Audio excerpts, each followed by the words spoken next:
Licensed wireman association Thirumittacode യൂണിറ്റിൻ്റെ വാർഷിക general body യോഗവും മെമ്പർഷിപ്പ് ക്യാമ്പയിനും 2026 ആഗസ്റ്റ് 2 ഞായറാഴ്ച വ്യാപാരി വ്യവസായി ഏകോപന സമിതിയുടെ ആറങ്ങോട്ടുകരയിലുള്ള ഹാളിൽ വെച്ച് നടക്കുകയുണ്ടായി. ചടങ്ങിന് സ്വാഗതം പറഞ്ഞത് യൂണിറ്റിൻ്റെ ഇപ്പോഴത്തെ വൈസ് പ്രസിഡന്റായ ശിവദാസൻ കൈപ്പള്ളിയാണ്.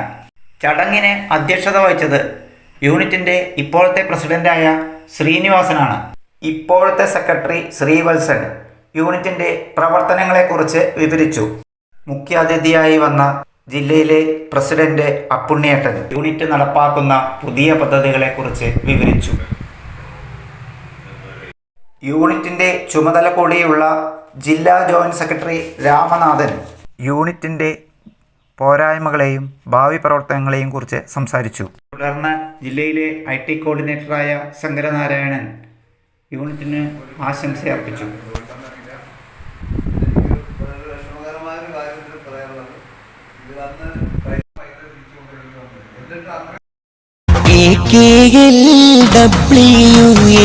വാർഷികമാണ് വയർമെൻസ് അസോസിയേഷൻ സമ്മേളനമേ